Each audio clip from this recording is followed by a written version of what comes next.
Olá pessoal, sejam todos bem-vindos de novo ao último dia da nossa jornada da literatura.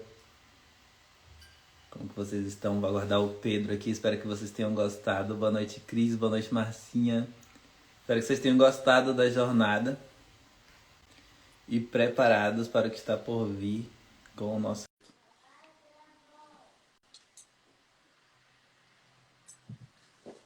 Só aguardar o Pedro chegar. E aí, Pedro, E aí, tranquilo? grande Mel?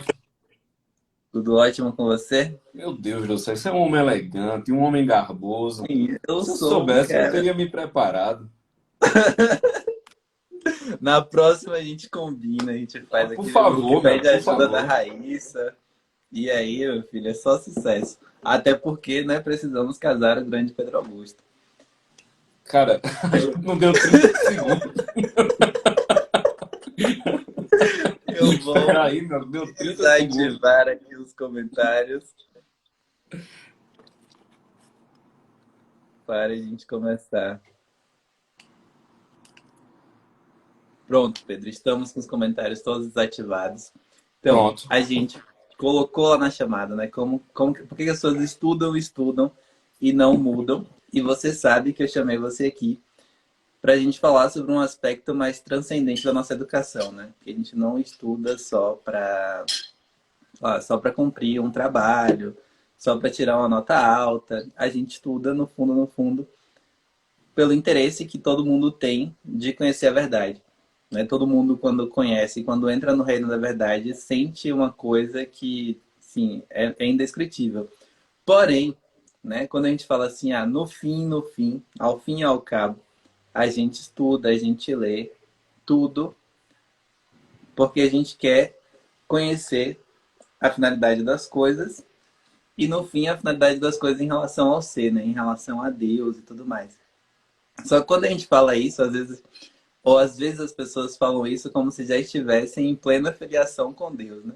Não, eu estudo para conhecer Deus, para conhecer o propósito de tudo. Eu estudo para ver a face de Deus nas coisas, como se fosse Santo Agostinho, ou na Exato. verdade São Francisco de Assis, olhando para tudo e Exato. reconhecendo a essência de Deus em todas as coisas. Como se É, fosse São o cara Tomás de assiste a primeira Aquino. aula do COF, aí ele desce na escada e diz: Bom dia, irmão Sol. Ó, irmão cachorro. Eles é assim, irmão planta do Exatamente. jardim. Ah, cara, pô, bicho, Como se não houvesse um monte de coisas intermediárias, né? para Até que um com dia, quem isso, cara. sabe, a gente consiga fazer isso aí. Então, eu queria que você falasse, Pedro, a gente começasse a live falando sobre, sobre essa intermediação, né? Entre as coisas que a gente estuda e a realidade em si mesma. E que existe um longo caminho até você chegar numa contemplação Vamos lá, como vamos lá, mais vamos lá. Olha só, a gente sabe que a nossa inteligência e a nossa vontade se dirigem a objetos específicos. Então, a inteligência se dirige à verdade e a vontade se dirige ao bem. Mesmo quando nós praticamos o mal ou buscamos um erro, em algum nível a gente faz isso por uma perturbação, mas o objetivo ainda é aquele. Então, quando, por exemplo, eu, sei lá, cometo algum pecado, alguma coisa, aquilo no momento me pareceu um bem. Aquilo no momento, em algum momento aquilo me pareceu um bem. Quando eu, por exemplo, estou numa enrascada e a pessoa me joga contra a parede e aí eu mudo um pouquinho a história, ou eu acrescento um detalhe que não tinha, mas que faz toda a diferença. Quer dizer, aquela deformação da verdade, naquele momento me pareceu um bem maravilhoso, né? Como até se diz, né? Na verdade, a mentira é uma violência da vontade contra a inteligência, né? Mas você vai lá e você acredita que está num bem, né? Beleza. Só que, o que acontece? Essa ordem, né, na percepção das coisas, ela é o motivo mesmo de nós conseguirmos viver bem com Deus. Por quê? Porque Deus, sendo o princípio criador de tudo quanto existe, ele também é o princípio ordenador de tudo quanto existe. E se as coisas existem em graus, isso implica dizer que a vontade divina está presente nas hierarquias dos entes. Então, o que é um ente? Um ente é tudo aquilo que tem ser, mas não é o ser. Então, por exemplo, esse copo, ele esse copo maravilhoso que a Ana Clara ficou falando mal. Mas é o melhor copo do mundo. É garboso, é lindo, é retrô, é A maravilhoso. vasilha de azeitonas. Exatamente. Então, esse copo, ele tem ser, mas ele não é o ser. Quer dizer, o cachorro que late ali, ele não depende da existência dele, da existência desse copo. Ele não participa do ser do copo. Esse não é o ser fundamental, mas ele tem ser. Aquilo que tem ser, mas não é o ser, nós chamamos de entes. Pois bem, se na criação você tem hierarquias, você tem categorias, então é possível encontrar Deus na manifestação da hierarquia dos bens. E quando você perturba a hierarquia dos bens, você não encontra mais Deus. Por quê? Porque essa hierarquia, essa participação no ser, ela é a manifestação mesmo de como Deus quer que as coisas sejam. Né? Então, por exemplo, se eu... eu sempre gosto de usar esse exemplo porque é brutal e termina chamando mais a atenção. Então, o estupro, ele é uma perturbação na ordem dos bens. Nós falamos disso na aula anterior, por isso que eu estou resgatando. Né? Nós falamos isso na aula anterior. Então, o estupro é uma perturbação na ordem dos bens. Quer dizer, você tem o bem prazer sexual em cima de bens superiores, como a liberdade, como a integridade física, como o pudor, como a moralidade.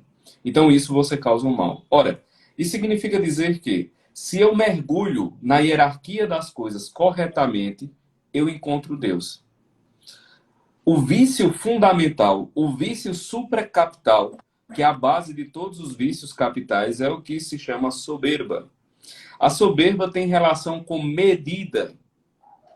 Ou seja, no final das contas, a soberba é uma perturbação nessa percepção da hierarquia dos bens. Então, eu vejo os bens no mundo, mas eu não os meço corretamente. E como eu estou vendo as coisas perturbadas, eu provoco mal. A começar do amor próprio. Quer dizer, o que é o amor próprio? O amor próprio é uma perturbação na hierarquia dos bens. Por quê? Porque todo amor deve ser dirigido a Deus e o amor que eu me tenho deve ser um amor consequência do amor de Deus. Quer dizer, eu me amo em honra ao amor que eu tenho a Deus. Então, eu tento manter a minha dignidade não porque eu seja um sujeito excelente, sublime, excelso, maravilhoso, mas porque, sendo filho de Deus, é justo que, por amor a Deus, eu não me ultraje, eu não me avilte. Quer dizer, isso é muito diferente do amor próprio. Sou eu mereço, eu sou lindo, primeiro eu, segundo eu, terceiro eu. Isso é a cantiga do inferno, entendeu? Primeiro eu, segundo eu, terceiro eu é a cantiga do demônio. Quer dizer, a pessoa mantém a própria dignidade, a pessoa tenta manter uma altivez, uma integridade por amor a Deus. Para que a sua condição de filho, quer dizer, para que a filiação divina, que é uma expressão da vontade de Deus, não seja perturbada. Então, quando você faz isso, você está amando os bens na hierarquia adequada. Esse amor dos bens na hierarquia adequada, ele é tão fundamental, que ele é a base dos mandamentos. Amarás o Senhor teu Deus sobre todas as coisas. Ainda mais, amarás o Senhor teu Deus com toda a tua alma, com toda a tua força, com todo o teu entendimento. Ou seja, todas as dimensões da criatura, ela tem que ser voltada ao amor incandescente de Deus, e a partir daí você desce na hierarquia dos entes, você desce na hierarquia dos bens. O que é que eu quero dizer com tudo isso? Eu quero dizer o seguinte, que você falou dos intermediários, né? O nosso problema está exatamente em amar o que não é amável ou amar aquilo que não deve ser amado na intensidade que nós amamos. Quando nós fazemos isso, nós estamos perturbando a ordem da criação. E perturbando a ordem da criação, a gente está bagunçando a hierarquia dos bens. Bagunçando a hierarquia dos bens, a gente promove o mal moral e se afasta de Deus. Né? Por isso que o que o demônio faz com a inteligência humana é tornar a pessoa incapaz de perceber o senso de proporção. O senso de proporção, ele é a medida da inteligência, é a medida do amor. Quer dizer, a proporcionalidade, ela faz com que eu perceba algo e eu dirija aquele algo um amor adequado àquela criatura. Né? Quando o indivíduo assiste a primeira aula do COF, acha que é São Francisco e sai cantarolando, né, com imitações ao irmão Sol e irmão Lua, meu Deus do céu, você até entende a boa intenção, mas é uma boa intenção criminosa quase. Porque simplesmente ele não está percebendo o seu lugar e o seu tamanho diante do mundo, o seu tamanho diante da realidade, o seu dever, né, naquela posição que ele tem. Ou seja, de algum modo, o que ele está fazendo é não perceber a hierarquia dos bens. E perceber a hierarquia dos bens, digo novamente, é o amor em ação. Perceber a hierarquia dos bens é o amor em ação. Então, quando tu tá lá com teu moleque e ele acorda às 2 da manhã e você tá morrendo de sono, com vontade de afogá-lo, o que acontece? Você tá lá e você olha pro menino e diz assim, não, qual é a hierarquia dos bens aqui? O que é o meu sono perto do meu dever paterno e do amor que eu tenho a esse moleque? Não é nada. Então você vai lá e você reforma a hierarquia dos bens. Então a soberba ela é o vício supracapital porque a soberba é exatamente essa incapacidade de você dar a justa medida às coisas. E ela é a raiz de todo mal. Ela é a raiz completa de todo mal, porque você fica incapaz de perceber essa hierarquia no mundo. E essa incapacidade de perceber a hierarquia do mundo faz com que você não ame direito. E tem ainda um outro fator, que é o seguinte: esses bens que existem no mundo, hierarquicamente distribuídos na criação, eles foram, obviamente, distribuídos por Deus para serem desejáveis. Por quê? Porque tudo aquilo quanto existe, por participar do ser, carrega já um grau de similaridade com o ser. Então vamos lá. Deus, ele não é um relojoeiro que cria as coisas e deixa à vontade. Deus, ele cria tudo, mas ele cria e sustenta todas as coisas no ser. De modo que tudo que existe, existe por participação. Ninguém existe por nada. Tanto é que se eu fosse capaz de criar esse copo, meu Deus, minha vida se transformaria no inferno. Porque se eu parasse de pensar nesse copo um segundo, ele desapareceria. Então, Deus ele é capaz de fazer isso porque todas as coisas existem ao mesmo tempo na eternidade. A eternidade é a posse simultânea de todos os momentos do tempo. Então, tudo existe ao mesmo tempo na eternidade. Por isso que Deus é capaz de pensar em todas as coisas o tempo todo. E eu não sou capaz de fazer isso. Então, Deus não apenas cria, mas ele sustenta toda a criação no seu ser. Então, tudo que existe, existe por participação no ser divino. E tudo que Deus permite existir por conta da sua bondade infinita, que quer despejar o bem sobre as criaturas. Então, o gole d'água, e essa sensação maravilhosa de matar a sede, a sensação tátil, isso é uma permissão bondosa de Deus, que organizou a estrutura inteira da realidade, desde a estrutura molecular da água, as fontes de hidrogênio, a estrutura da sílica, do vidro, a estrutura biológica do meu corpo, da minha garganta, do cérebro, das sensações, do prazer, de como a inteligência percebe e se comunica com o corpo. Tudo isso foi organizado em vista de um plano providencial de bondade, para que esse bem do gole d'água fosse um bem em que eu fruísse dele e pensasse em Deus. Certo? Isso significa dizer que todas as coisas, elas nos passam a bondade divina. Tudo quanto existe, existe participando da bondade divina a nós.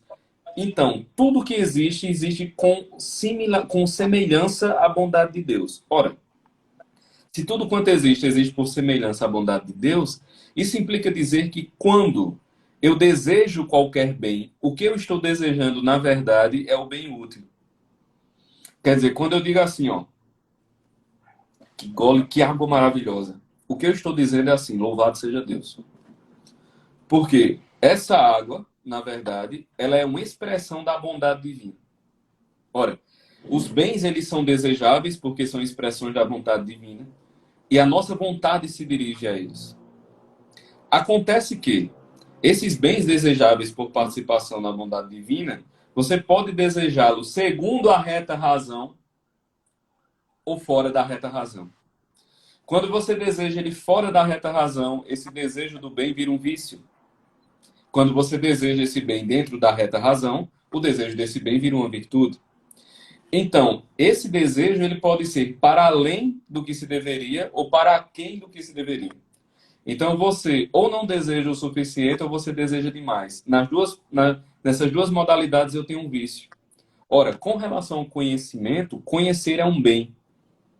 Então, Quando eu conheço na medida, eu tenho a virtude de conhecer a verdade.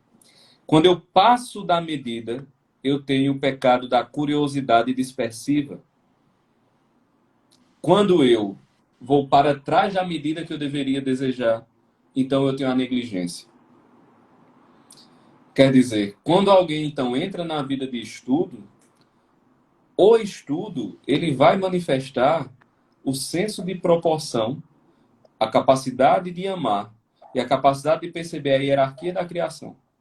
Dito de outro modo, a maneira como se estuda é paralela à maneira como se percebe Deus. A maneira como se percebe a É, criação inteira. Não é? eu fui pensando em Então, várias coisas aqui quando você falava, Pedro.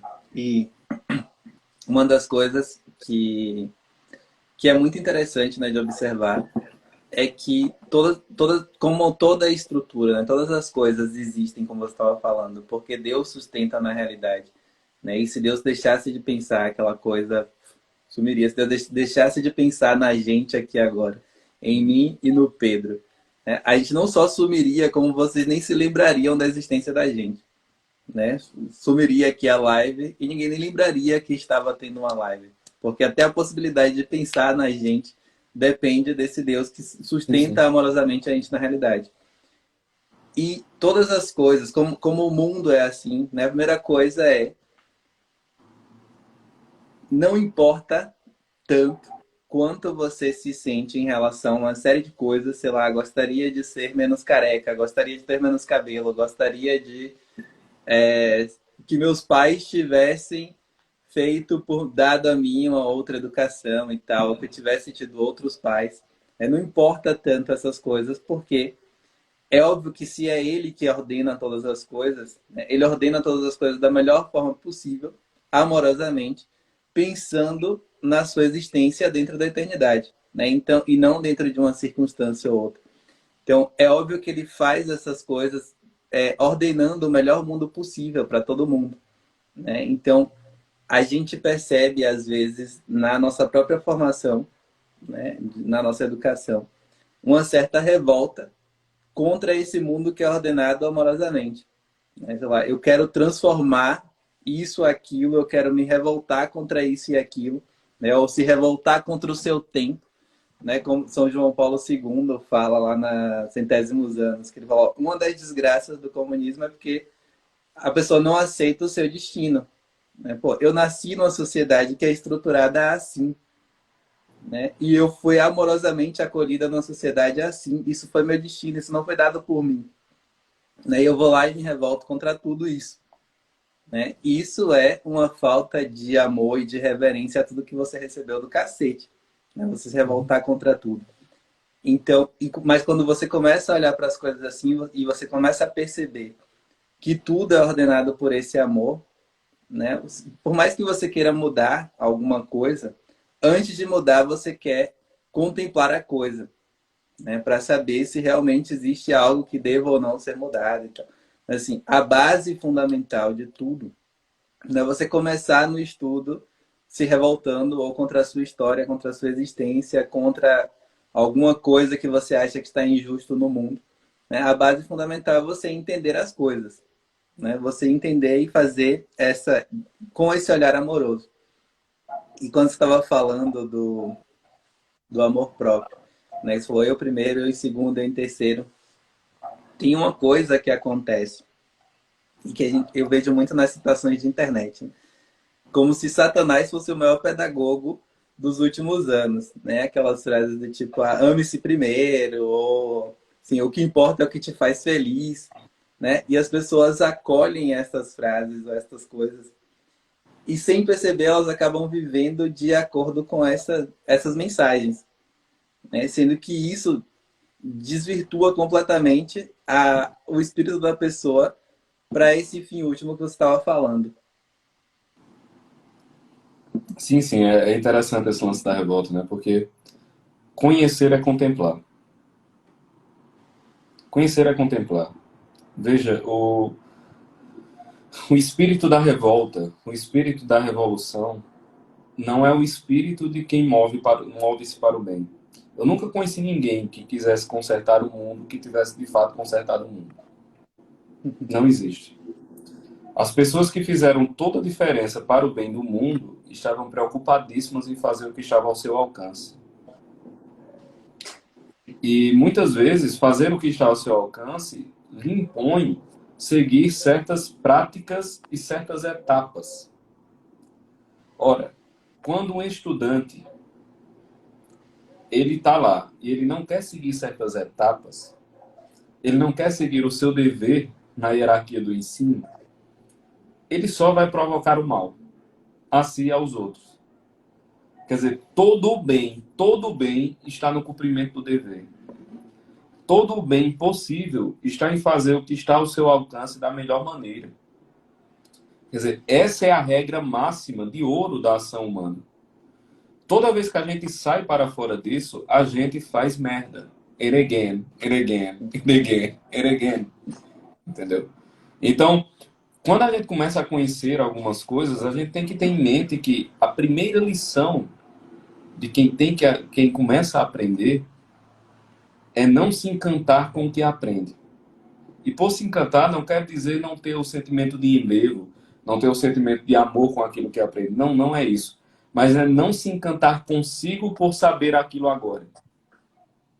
Essa é a regra fundamental. Quando a gente pega lá Hugo de São Vítor falando sobre a humildade, ele diz que o desejo de conhecer, o desejo de parecer sábio enganou a muitos. Quer dizer, o desejo de parecer sábio. O que é o desejo de parecer sábio, meu filho? Quando você quer parecer sábio, você já quebrou a hierarquia dos bens. Porque o objetivo não é parecer sábio, o objetivo é ser sábio. Se o sábio também parece, não tem problema nenhum. Mas se ele não parece, também não tem problema nenhum. Então, o objetivo é ser. O objetivo não é parecer sábio. Mas o desejo de parecer sábio enganou a muitos. O que é muito curioso a maneira como o Hudson Vitor coloca, porque ele coloca de tal maneira que não necessariamente você fez aquilo por malícia, mas você foi enganado. Quer dizer, esse desejo lhe levou ao erro. O cara entra bem intencionado, mas ele assiste um par de aulas e ele acredita que está completamente pronto. E aí, como as pessoas ao redor dele são mais ignorantes do que ele, aí, meu filho, é em terra de cego, né? Quem tem olho é rei, é a velha história. Aí o cara sabe um pouquinho e ali ele já se deixa tomar pelo desejo de parecer sábio e, quando for necessário reduzir essa imagem do sábio para que a pessoa alcance de fato a verdade, ele vai preferir manter a imagem do que ir atrás do que ele deve ir. Então, se para que você busque a verdade, você tem que dizer numa live com 5.000 pessoas, cara, isso aqui eu não sei não. Então, e realmente, esse negócio que eu falei não tem nada a ver. A citação é de outra pessoa, não é das pessoas que eu disse não. Ou então, quando ele tiver que dizer assim, não, mas eu não sabia mesmo isso não, é porque eu escutei alguém falando, mas eu nunca li esse autor. Ele não vai fazer isso. Ele vai preferir 1000 vezes parecer sábio. Nesse momento, já perdeu. Nesse momento, já foi. Então, veja, todas essas circunstâncias da vida intelectual não são de base cognitiva. Não é sua capacidade. Você pode ser um gênio. Não é isso. Isso aqui é uma questão de ordem moral. Isso aqui é uma questão de virtude, não de inteligência propriamente, como a gente concebe inteligência. Não de capacidade cognitiva, mas de virtude. Significa dizer também que a vida do conhecimento não é uma vida do acúmulo de conhecimento. A vida do conhecimento é uma vida de integração do conhecimento. Se for para acumular conhecimento, meu filho, você tem um HD. É muito simples, você vai lá e pesquisa. Quer dizer, qualquer pessoa razoavelmente treinada consegue acumular um grande volume de conhecimento. Mas se você decorar um dicionário, você não escreve Hamlet. Se você decorar um dicionário, você não escreve Dom Casmurro. Quer dizer, a quantidade de conhecimento não vale nada sem uma integração e um trabalho do conhecimento a partir do seu aporte existencial. Ou seja, o seu aporte existencial é um dos intermediários que você falou no início. Quer dizer, aquilo que o Olavo fala na aula 2 do COF, né? Santo Agostinho percebe que entre ele e a realidade existe um intermediário que é a sua personalidade. E se a sua personalidade não estiver o máximo possível cristalina, sempre a realidade vai ser vista sob uma lente embaçada.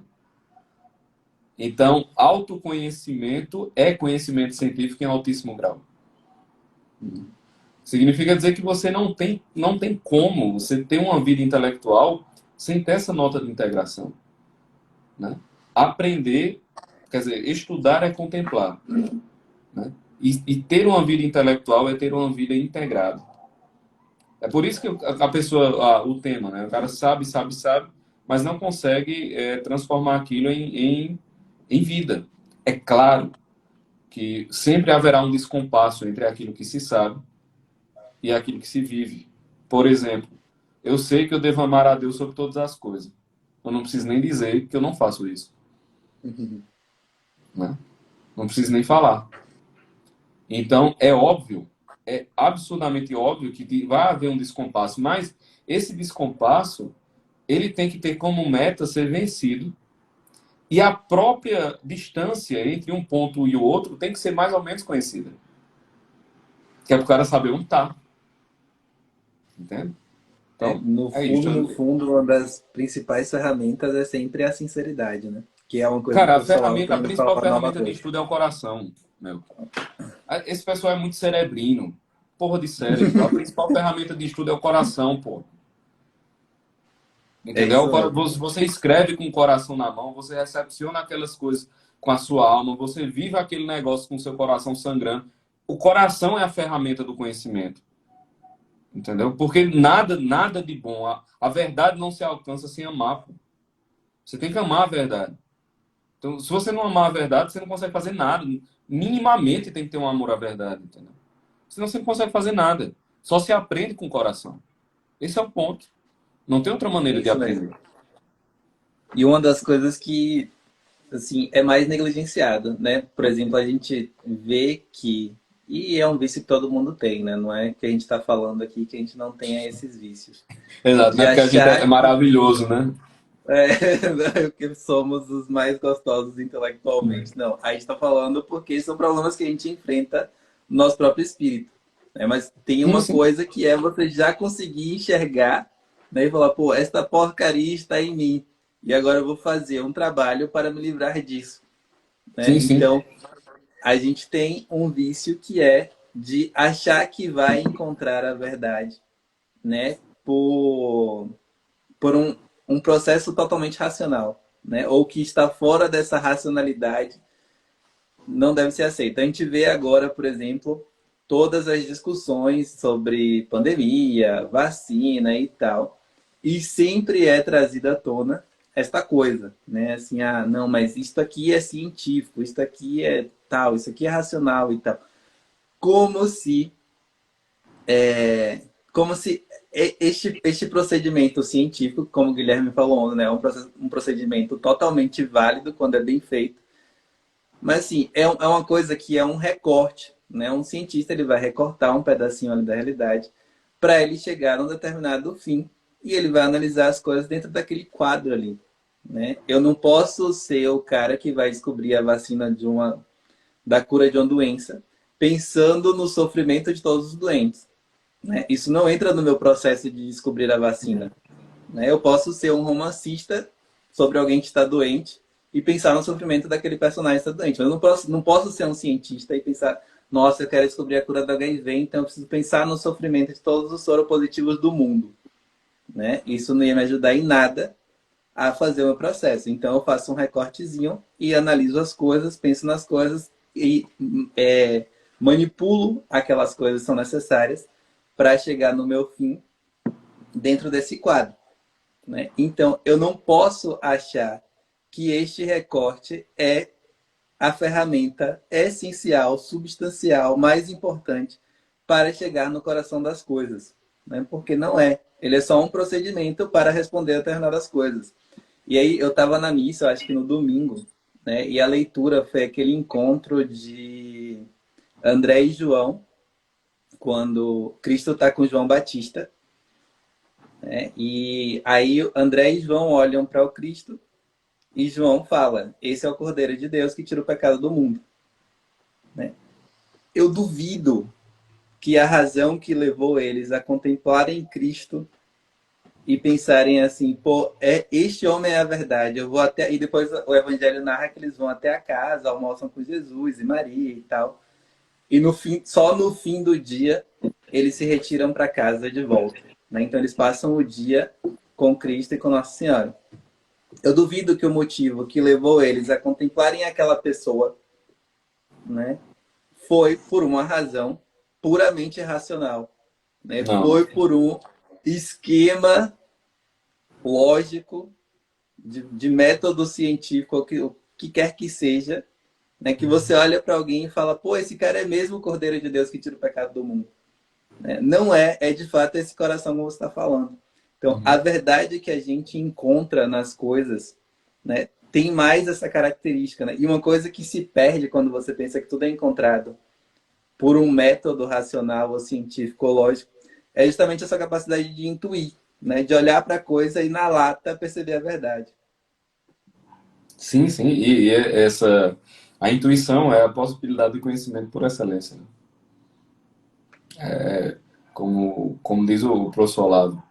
Então a gente entra em contato com o ser das coisas, basicamente, né? Só que tem que haver um nível de como eu vou dizer, um nível de transparência entre a sua personalidade e o resto do mundo criado. Quer dizer, se a coisa estiver muito turva, a gente não consegue perceber a realidade. Veja, e existe um conceito na teologia moral que é o seguinte, né? Para que você tenha um pecado mortal, né, você tem que ter uma matéria grave, você tem que ter livre consentimento e você tem que ter advertência plena. Veja, a advertência plena é você saber a gravidade daquilo e não necessariamente a gravidade em nível teológico. Então, se fosse assim, só teólogos pecariam mortalmente, né? Não é isso, mas é mais o grau de malícia, entendeu? Você perceber o grau de malícia que você utilizou. Só que há situações na vida em que o indivíduo pratica tanto mal que ele não está plenamente advertido do mal que ele praticou.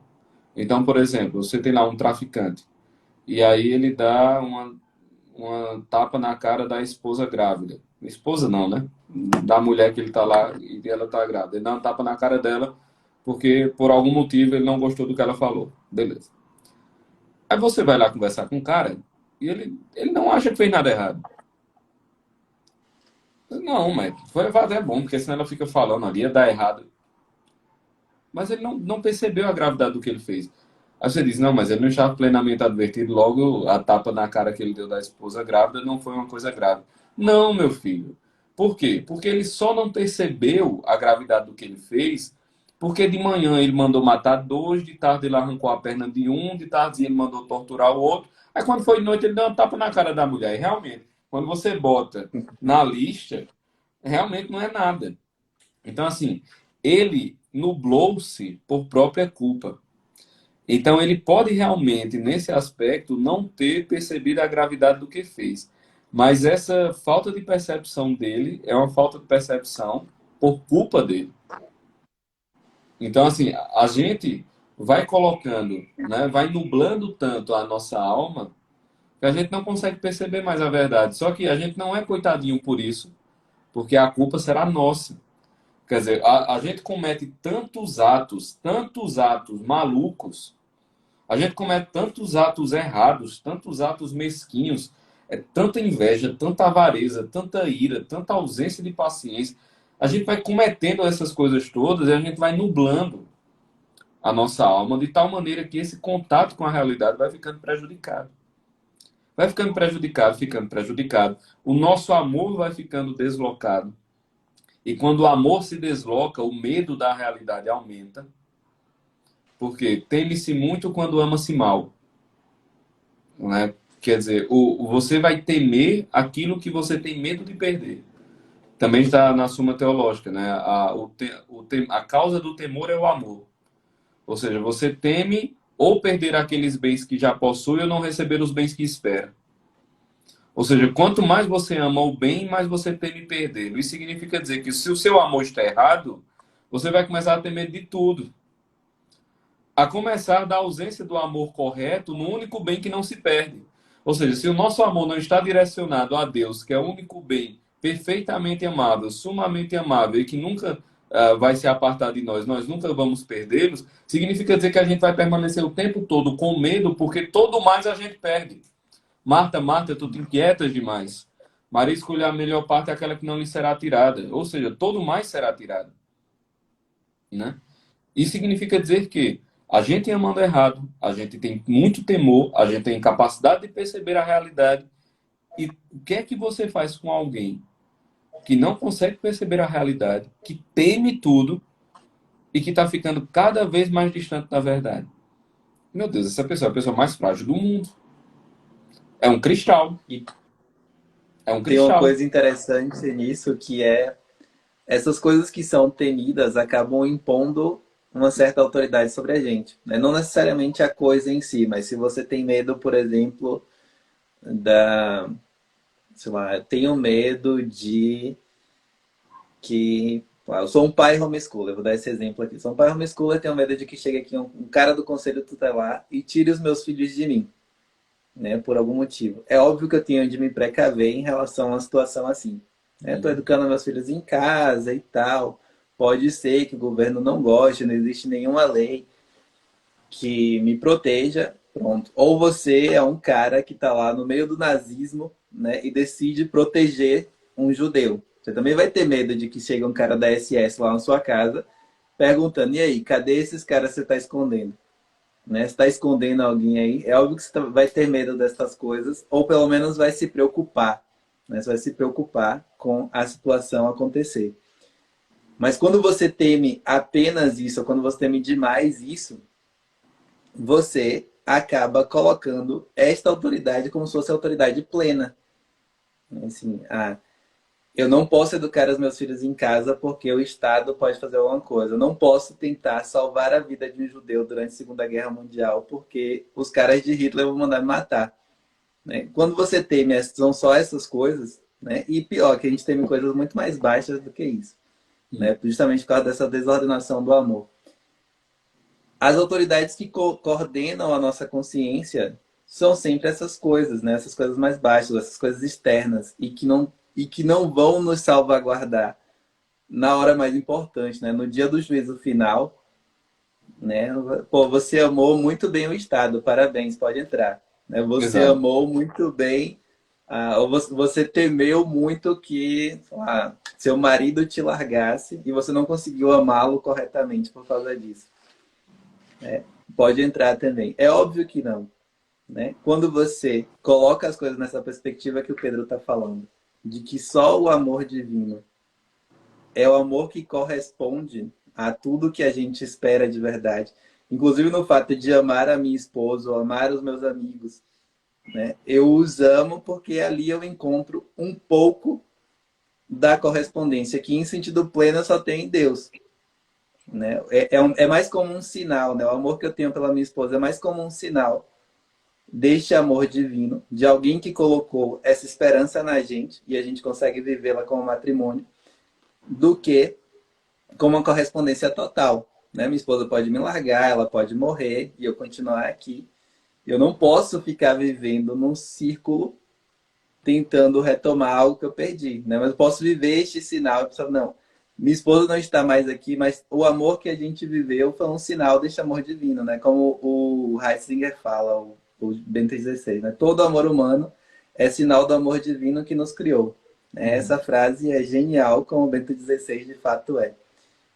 Então, somente quando a gente ordena o amor corretamente, né, inclusive nos estudos, a gente consegue viver sobre uma autoridade mais alta. Né? Consegue falar, não, eu estou fazendo isto aqui. Mesmo que você não vai viver isso o tempo todo. Né? Mas uma hora você vai pensar, preciso fazer isto aqui, porque no fim ao fim e ao cabo, eu tenho que direcionar todas as coisas para esse fim último, né? Para este fim do qual todas as outras coisas servem como sinal. Porque no fim, eu não vou me encontrar com o juízo do Bolsonaro, com o juízo da minha esposa. Eu vou me encontrar com o juízo de Deus sobre a forma como eu vivo minha vida. Exato, exatamente, exatamente, né? E essa, me parece que essa nota existencial é a diferença. Deixa eu só fechar aqui um pouco, né? Que os cachorros estão agitados. É um momento. Percebi. Canil está aberto aí em Campina Grande.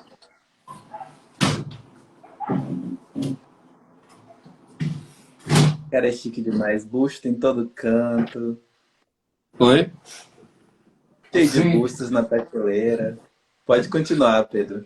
sim, essa questão existencial, ela me parece um fator determinante do processo educacional. Quer dizer, você nunca ouve na história da educação, você pega desde o século V ali, antes de Cristo, né, passando gregos, romanos, Idade Média, até, sei lá, meados do século XVIII, por aí, né, 17, 18, quando já se fazia algo com o mesmo nome, mas não era mais a mesma coisa, Uhum. né? Mas você nunca teve a ideia de que havia uma dissociação entre aquilo que se sabe e aquilo que se é, não é verdade? Então, assim, a ideia da educação, como nós temos hoje, como uma ferramenta de ascensão profissional, é um negócio tão estapafúrdio, é um negócio tão absurdo, que só uma época muito decadente abraçaria uma ideia dessa. Né? Quando nós pegamos, por exemplo, o relatório de Yale lá de 1828, e nós olhamos ali o cara dizendo claramente, ó, universidade não serve para a profissão. Né? Claro, havia outras características do mundo universitário de então, né? Não era meio que a gente conhece hoje, né, como universidade, naturalmente. Guardadas essas proporções, mas mesmo assim, né? Então, o cara acreditar realmente que ele tem que estudar para ter uma profissão e só para isso, meu Deus do céu, veja, é diferente você dizer assim, não, eu vou ter que estudar porque eu quero ser tal coisa, eu preciso de um diploma, eu preciso de um carimbo, eu preciso para passar por esse sistema, eu vou passar. Mas eu sei que a educação não é isso. Mas eu me submeto a essa pequena, esse pequeno treinamento, essa pequena instrução para receber a chancela. Show de bola, beleza. Agora, a pessoa não tem sequer a noção de que isso não é nada perto do que é educação de verdade. Aí aqui nós temos um problema muito sério, né? Porque no final a educação, eu estava até numa live com a Amanda ontem, né? Falando isso. No final a educação, como ela vai formar a sua cosmovisão, ela vai formar a maneira como você se relaciona com o mundo, significa dizer que o processo educacional é um processo que terá efeitos nesta vida e na próxima. Porque as suas decisões nesse mundo, vamos aqui citar o nosso querido comandante das legiões Félix, né? Nosso querido gladiador, Marcos, como é? Marcos Décimos Meridius, alguma coisa assim.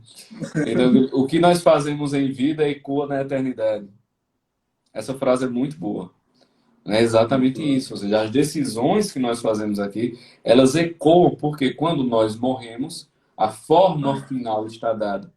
E, novamente, retornando ao professor Olavo, né, citando um poeta francês, que agora eu esqueci o nome, que a eternidade o transformou naquilo que ele era. Né? Então, a forma se fecha, se cristaliza, e a partir dali você não pode fazer mais nada. Né? Então, assim, não tem como, meu Deus do céu, você perceber o processo educacional como uma etapa de um desenvolvimento profissional. Não é, não é. Quer dizer, se você concebe isso, sobra o quê? Me diga, se você concebe isso, sobra o que da vida humana?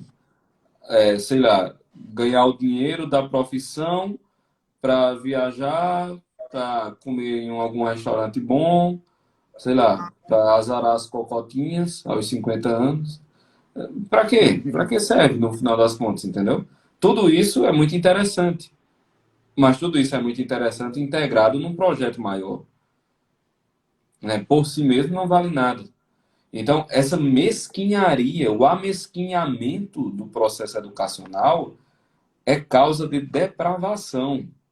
E quando eu digo depravação, não estou falando no aspecto moralista, não. Estou falando da destruição mesmo, da desintegração do que é a humanidade. Da desintegração da É, alma, da desintegração das potências da alma. e todo mundo acaba referindo a própria personalidade a isso, né? Porque, como você falou, isso vai moldar a cosmovisão. Então, quando a Uhum. pessoa fala quem ela é e conta a história dela, ela nunca consegue fazer aquele exame de consciência para tentar referir a si mesma de uma forma verdadeiramente realista, né? Não, eu sou o cara que estudou não sei aonde, que fez isso, que comi fulana, que depois fui para não Exato. sei. Então, as coisas são sempre, né? A história da vida da pessoa é como se não tivesse uma alma naquela história. Né? É a história só do Não tem um corpo eu, né? fazendo uma série de coisas. Eu não tenho eu, não tenho eu.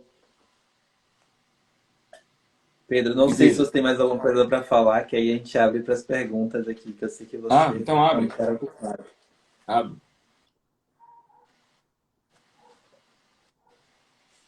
E aí, galera, esta é a hora de vocês fazerem a pergunta que vocês quiserem Faça o nome de para vocês. o nosso querido Pedro Augusto.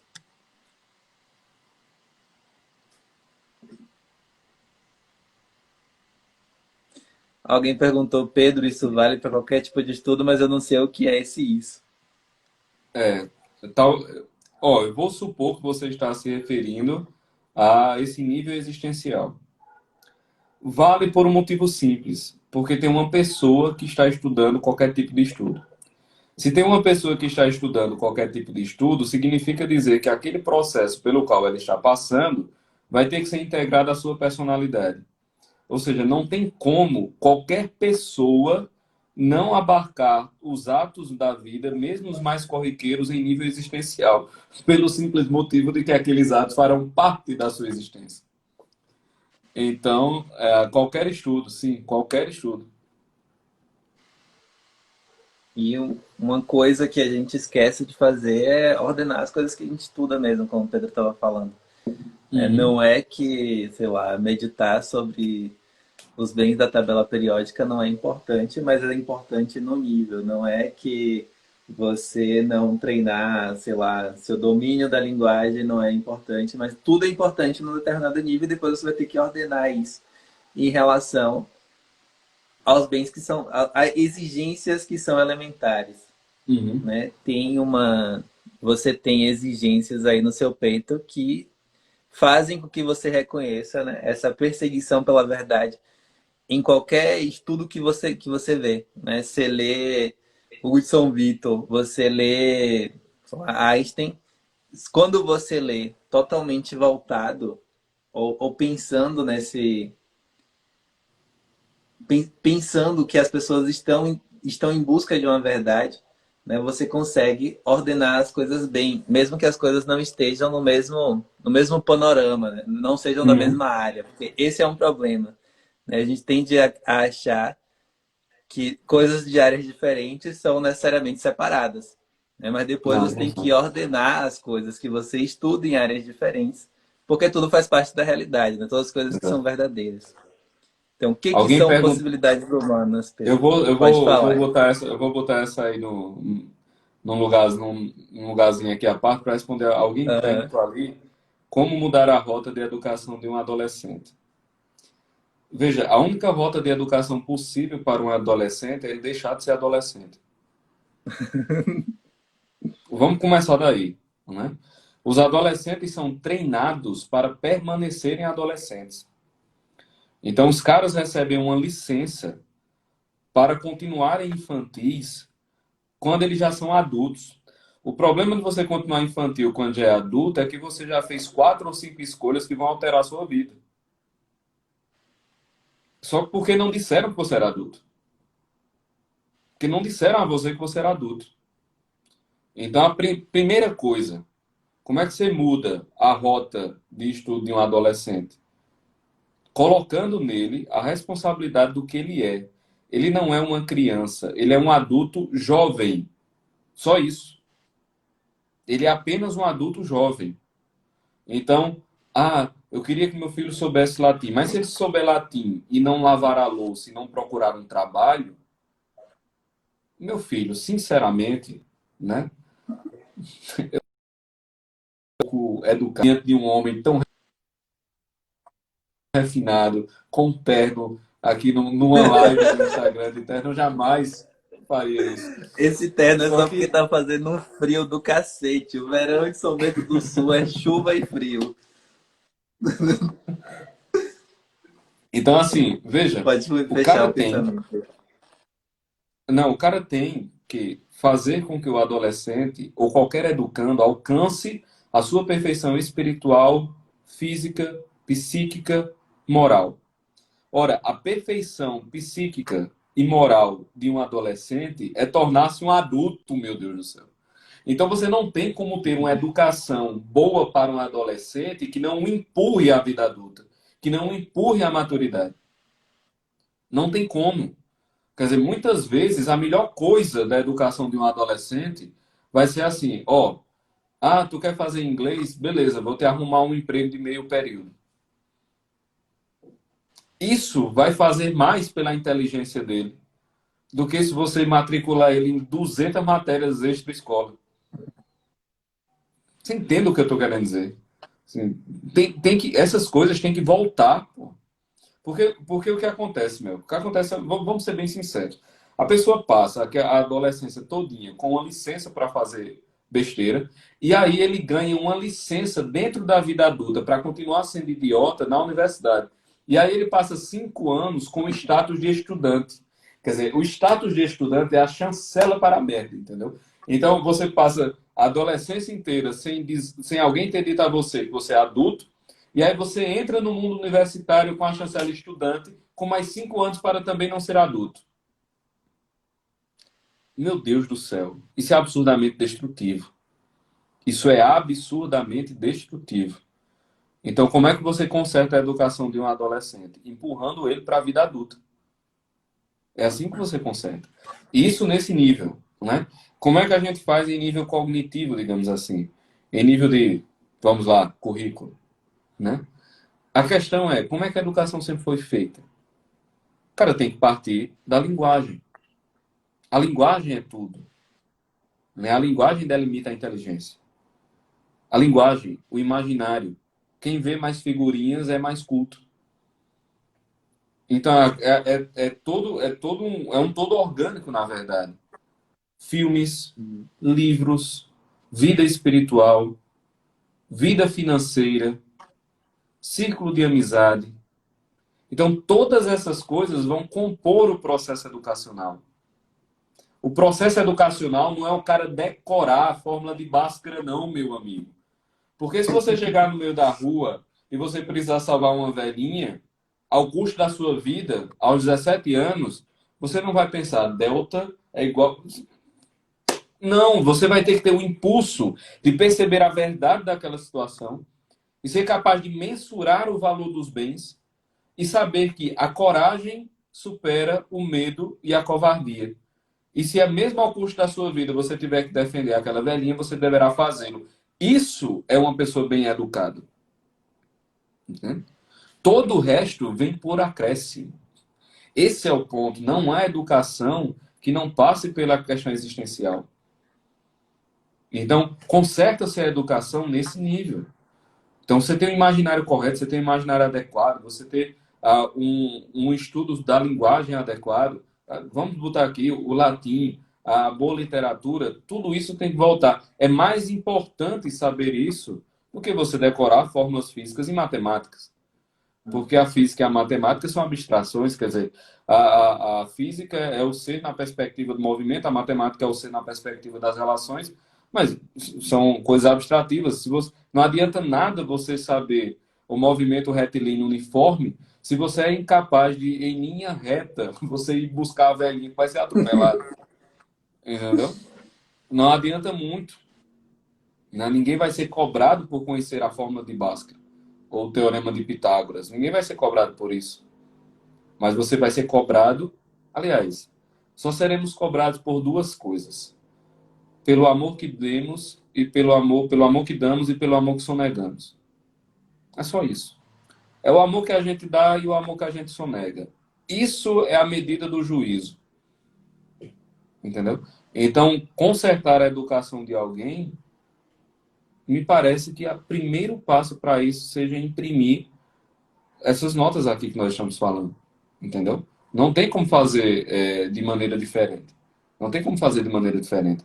E aí entra também a autoeducação. Porque, meu querido, não tem como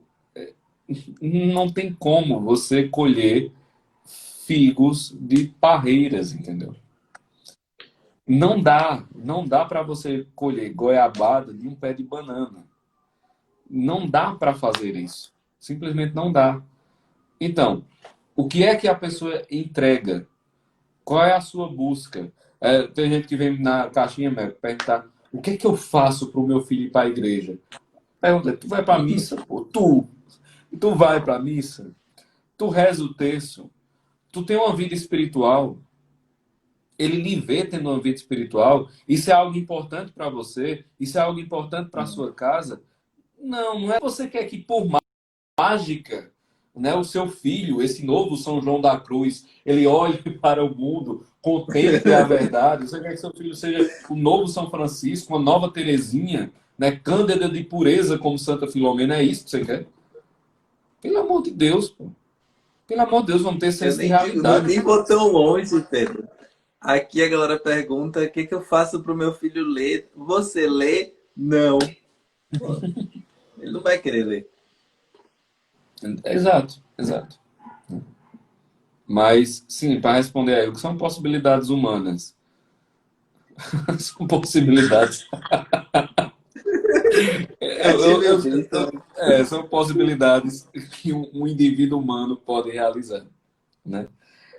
Mas uma questão interessante, para além da obviedade e da cretinice da minha resposta, é que é o seguinte, eu confesso, foi cretino, né? Mas o que nós temos hoje é assim, a nossa perspectiva do que são as possibilidades humanas, cara, é muito baixa. A gente tem poucos exemplos de até onde o homem pode chegar, entendeu? Por quê? Porque nós perdemos de vista os exemplos dos heróis, os exemplos dos santos, os exemplos dos grandes indivíduos. A gente perdeu de vista isso. Então, a nossa medida do que é uma possibilidade humana é muito estreita. Quer dizer, é uma possibilidade humana parir 8 meninos e lavar a fralda todos os 8 na mão? É. A humanidade fez isso nos últimos milênios. Mas isso está ausente do nosso imaginário. É uma possibilidade humana não ter chuveiro elétrico em casa? É claro que é. Então, mas, meu Deus, se eu não tiver um chuveiro, eu não sei como eu tomo banho. Eu não sei como eu vivo. Você vive, Sunshine, você vive. Pare Se de eu não tiver frescura que isso, você aquilo, vive. aquilo outro, eu nunca vou conseguir ter um Cara, filho, então vive. Eu tá sei que é aqui. mais confortável, mas Inclusive, vive. as pessoas criam obstáculos até para a vida de leitura e de estudos, né? Tudo com base nesse negócio aí que você está falando.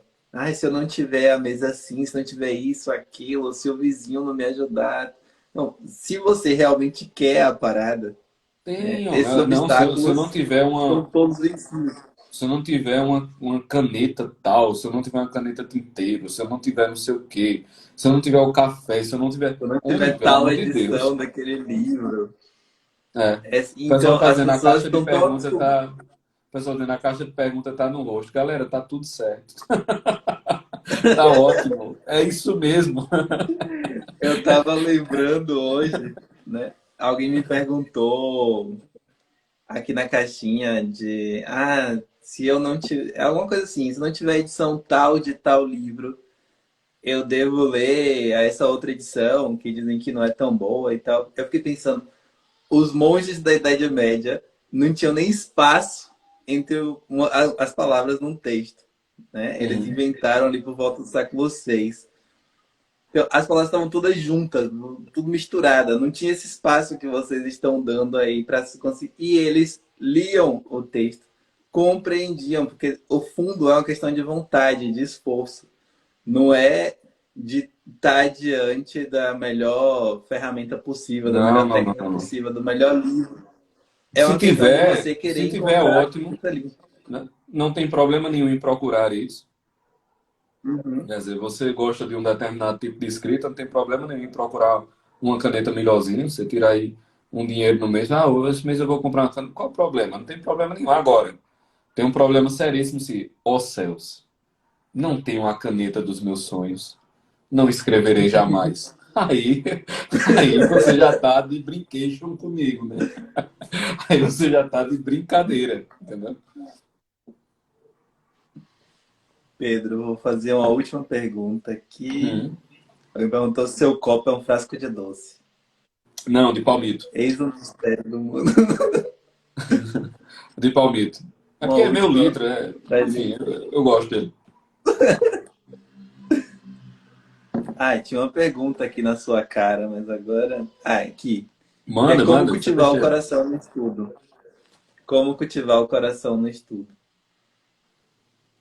Rapaz, a única arma, a arma assim, de verdade, do estudo é a sinceridade. Eu me lembro do documentário do professor Olavo Jardim das Aflições. Josias disse que, eu não sei se está no documentário, agora eu não me recordo, se foi uma cena do documentário ou se eu li Josias falando, que perguntou ao Olavo assim, como é que eu faço para não esquecer? É só isso ter importância mortal para você, né? Ou seja, a sinceridade é a principal ferramenta de memorização. A sinceridade é a principal ferramenta de estudo. Então, o cultivo, o que você diz cultivar o coração, na verdade você está dizendo cultivar esse amor. Aí me parece, o que eu entendi foi uma maneira de você falar de cultivar o amor por aquilo que está fazendo. Então, cultivar o amor por aquilo que está fazendo implica dizer que aquilo que você está fazendo está integrado em uma coisa maior. Vamos pegar aqui sei lá, se podemos chamar desse jeito, o existencialismo, né, de Viktor Frankl. Quem sobrevive no campo de concentração? Quem tem uma causa maior do que si próprio. Então, essa causa pode ser Deus, a família, um trabalho. Eram essas pessoas que sobreviviam, né? A pergunta é, certo, você está fazendo isso para quê? Sempre quando pergunta, eu queria estudar, certo, qual o seu objetivo com o estudo? Você quer estudar para quê? Quando a gente percebe que melhorar-se é uma resposta ao amor divino, a gente começa a ter um cultivo do amor no estudo. Quando a gente percebe que melhorar-se é um ato de sacrifício para dar bem ao outro, para que o outro alcance um grau de bondade, então eu estou cultivando amor no estudo. Mas mais ainda, quando eu percebo que aquilo ali é verdade e eu me alegro por conhecer a verdade, então eu estou colocando amor no estudo, entendeu? Cultivar o coração no estudo é estudar de verdade. Esse é o ponto. Não tem como fazer de maneira diferente, né? Cultivar o coração no estudo é estudar de verdade. É estar ali de corpo e alma completamente entregue àquele negócio, tem uma importância mortal para você, mesmo que o assunto pontual não tenha uma importância em si. Alguém perguntou para passar no concurso, né? Provavelmente as pessoas estão estudando para concurso interessadas na beleza do artigo 1437 do Código Civil. Não é isso. Mas existe uma razão de ser dentro da memorização daquele artigo, que de fato ela está com o coração ali. Então, onde está o teu tesouro, ali está o teu coração, né? Quando você percebe onde o coração está, aí a coisa começa a funcionar. Aí a coisa começa a funcionar de verdade. Então, é esse o sentido, né? Para que você está estudando? Com a intenção mesmo. O que é que está movendo, né? Esse estudo. É o amor à verdade, é o amor a alguém, é o amor a Deus, é a percepção de como as coisas funcionam. Isso me parece ser a base sobre a qual deve se assentar, enfim, todo o projeto pedagógico. Pedro, quero te agradecer muito, muito mesmo, por ter aceitado aí o nosso convite em participar da jornada, né, em ter nos dado a honra de encerrar a jornada de literatura. Né? Como aqui não tem concorrência, sei que você está aí com um aulão aberto ainda, não tá? Sobre como vencer a Exatamente. preguiça. Eu vou fazer um aulão sobre as raízes da preguiça. Até funciona muito, né? A galera que está com dificuldade aí de estudar, um aulão sobre as raízes espirituais da preguiça, Uhum. porque a galera fica tentando vencer a preguiça com mecanismos, com tudo bem, pode uma técnica ou outra funcionar, mas existe uma raiz espiritual naquilo. E sem perceber essa raiz espiritual, fica difícil realmente vencer. Então, eu montei um aulão, já vai ser na próxima semana, né? Eu vou fazer entre a segunda e a terça, né? Não na madrugada de uma ou de outra, mas eu ainda estou para decidir entre a segunda e a terça por conta de uma questão pessoal que eu tenho. Mas vai ficar gravado, se você não puder assistir o aulão ao vivo, vai ficar gravado. É só ir lá no meu perfil e o link está lá na bio, fazer a inscrição e é isto. Valeu, Pedro. E a gente também tem aqui a nossa novidade, que é, deixa eu ver se eu consigo usar essa ferramenta aqui. Novíssima. Se eu não conseguir, paciência, que é a nossa escola de literatura, né? Olha, consegui aqui abrir bonito. Meu amigo, aí tá Rapaz, certo, pai. Aí tamo tá chique, certo. viu? Então, a gente vai começar aqui agora, depois dessa jornada, o link já tá lá na bio. O nosso novo clube de literatura, né? Que na verdade a gente decidiu ampliar, porque no primeiro clube a gente percebeu que a gente não estava só analisando os livros, né? A gente estava entregando muito mais ferramentas e conteúdo sobre contexto histórico, a vida do autor, como você lê gêneros diferentes. Então, a gente decidiu abrir essa escola de literatura, que a gente vai ler agora no primeiro semestre 6 obras. A gente vai ler A Revolução dos Bichos, Rei Lear do Shakespeare, A Rebelião das Massas, o que mais? Memórias Póstumas de Brás Cubas, A Morte de Ivan Illich e As Confissões de Santo Agostinho. Então, esses são os livros que vão nortear a nossa jornada. Eu tinha aqui uma imagem com os textos, Pô, mas elas acabaram sensacional, mano. sumindo. Sensacional, cara. E então, todos vocês aí corram para vencer esta preguiça desgraçada lá no perfil do Pedro. E corram para adquirir esta formação literária que é a base de toda a educação humana, né? Sem isso a gente não consegue uma série de coisas. Então tá aberto aí, o link já tá lá na bio. E só agradecer a você, Pedro, por Ah, ter cara. nos dado a companhia aqui agora. Tu sabe que tu chamando, eu apareço. Beleza, Pedro, também. Só chamar. Fiquem com Viu? Deus aí e rezem Abração, sempre. pessoal. Até mais. Abraço.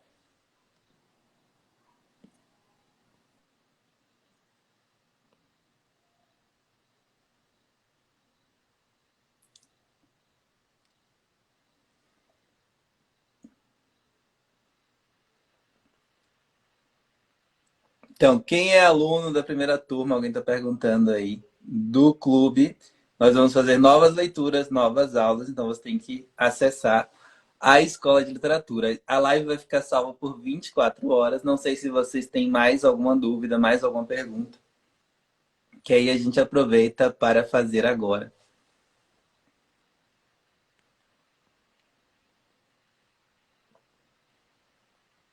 Se não, eu fico aqui chamando pessoas aleatoriamente. Vamos ver se alguém aceita, né? Algum aluno da primeira turma do clube aceita ficar aqui rapidinho. Ainda dá tempo, minha filha. O link está na bio aí. E é só vocês entrarem. Aí, um aluno aceitou. Olá, Ana. Oi, Tudo bem Mel, que contigo? tudo bom? E aí? Como que você tá? Tô bem. As Então, meninas Ana, dormiram. que ótimo. Chamei você aqui agora para você falar uns 3 minutinhos aí como que foi a experiência da primeira turma lá no primeiro clube. Olha, assim, 3 minutos, né? Muito pouco. Então, vou ser bem prática, bem rápida. O que eu posso dizer é que é uma experiência única, porque a gente consegue ter contato com alta literatura, né? Com a cultura verdadeira. E, assim, tudo muito mastigado, tudo muito bem explicado, né? Eu, assim, particularmente ainda sou muito iniciante nesse mundo dos clássicos.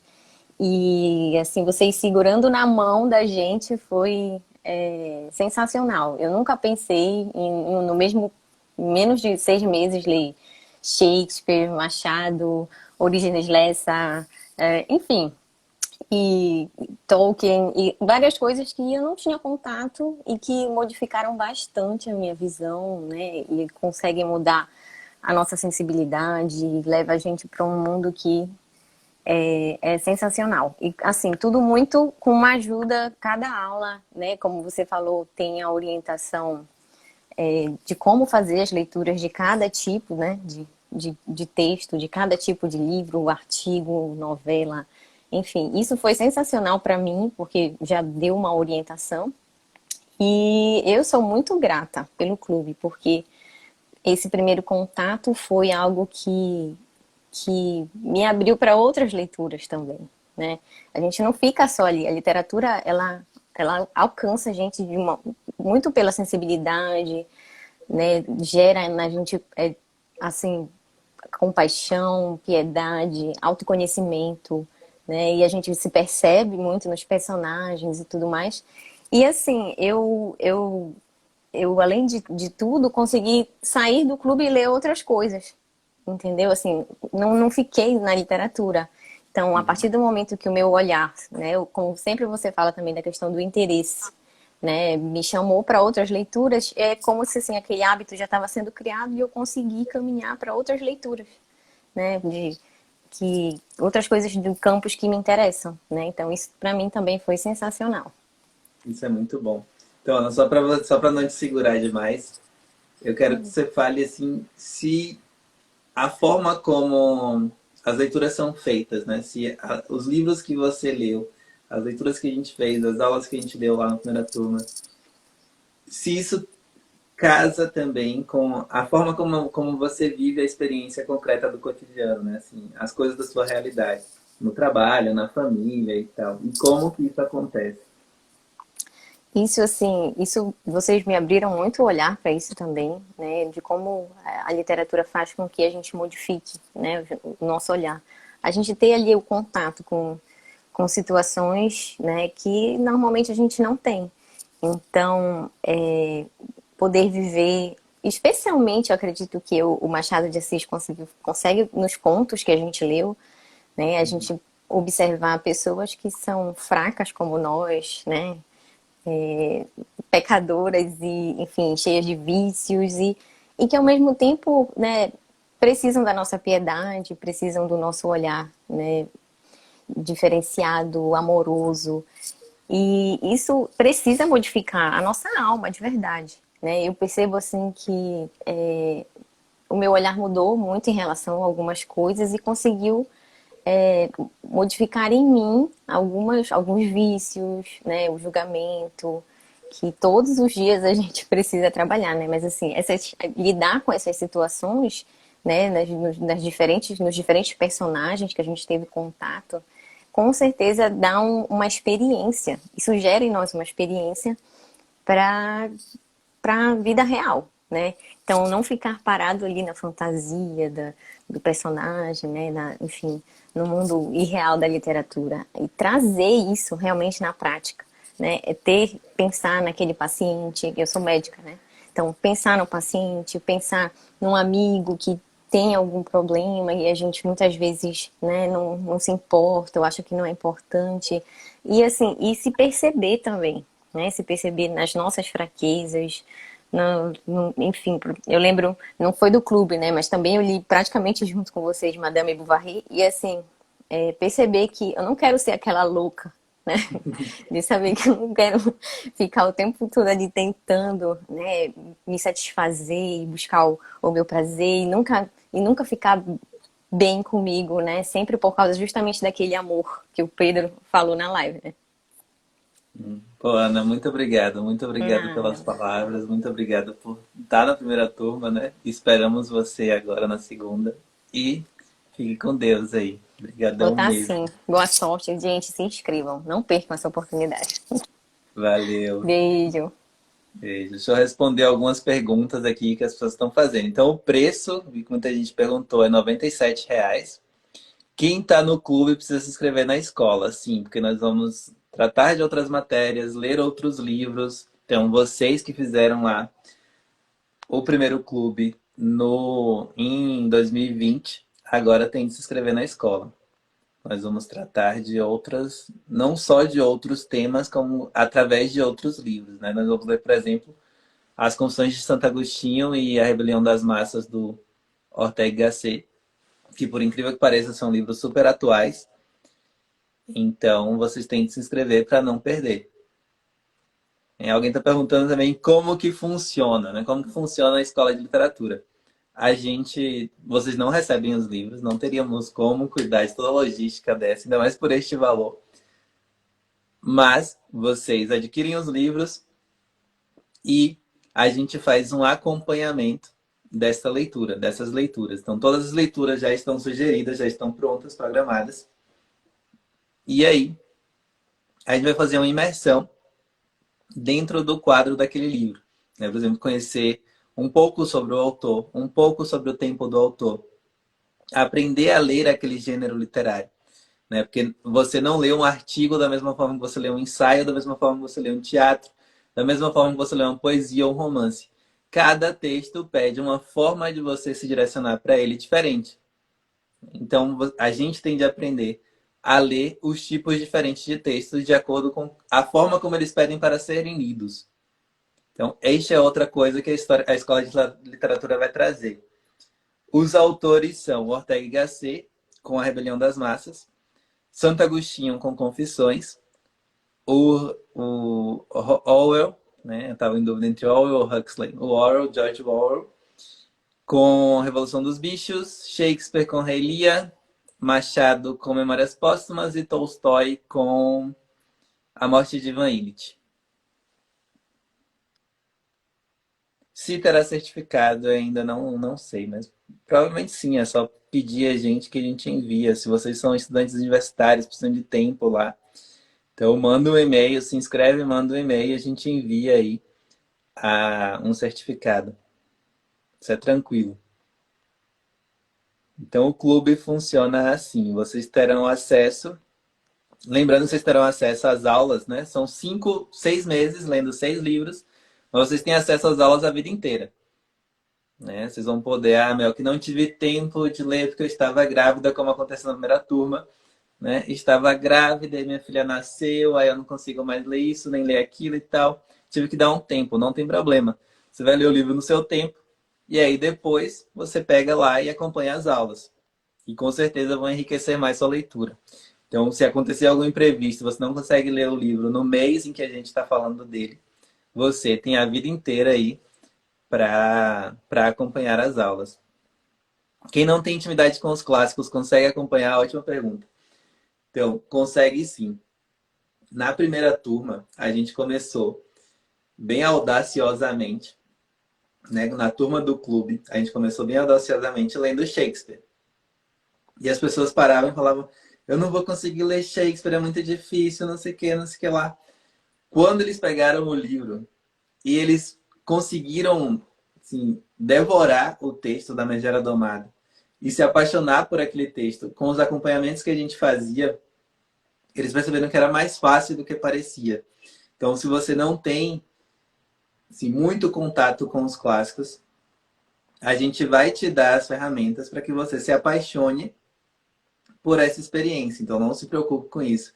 E a gente também selecionou textos que servem para quem está em qualquer categoria de leitor, né? Sou um leitor inexperiente, sou um leitor novato e tal. Você consegue lê-los muito bem. Ou sou um leitor intermediário. Também consegue lê-los muito bem. Sou um cara que já lê pra caramba, mas gosto muito dos insights que vocês fazem aí, das leituras que vocês fazem. Então serve para todo tipo de leitor. Quantas aulas para cada livro? Dani está perguntando. Então, Dani, a gente vai ter, em média, né, 2 a 3 aulas. Porém, livros diferentes pedem contextualizações diferentes. Então, vai depender também da exigência do próprio livro. Eu pretendo fazer mais aulas, por exemplo, para o Confissões. Mais aulas do que a proposta que a gente está fazendo, né, de ter uma aula por semana. Porque é um livro que exige mais. Né? Exige mais da nossa leitura, exige mais da nossa atenção. E vai exigir mais comentários do professor também. Então, isso é meio inevitável. Alguém perguntou, tá no interior e tal. Não tem problema, vocês pegam o livro para o Kindle. Né? Compartilham os PDFs. Tem como se virar aí.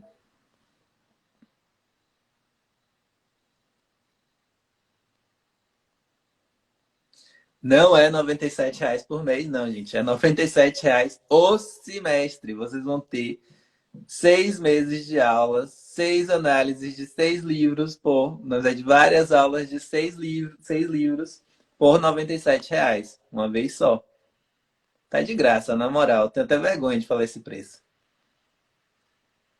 Não sei se vocês têm mais perguntas.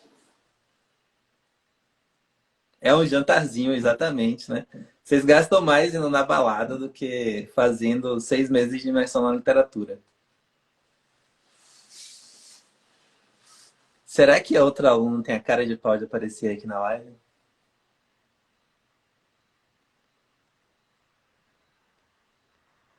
Se vocês não tiverem mais perguntas, fiquem com Deus e se inscrevam.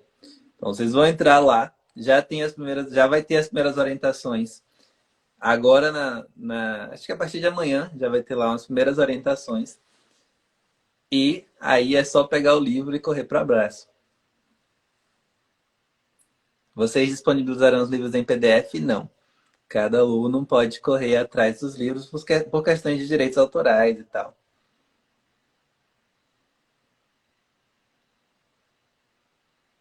Beleza? O acesso é por plataforma. Eu vou dando mais. Vocês podem fazer essas perguntas assim, mais simples, que estão se repetindo muito lá na caixinha, porque aí eu respondo por story e todo mundo que está na dúvida pega a resposta. Beleza? Fiquem com Deus e rezem sempre.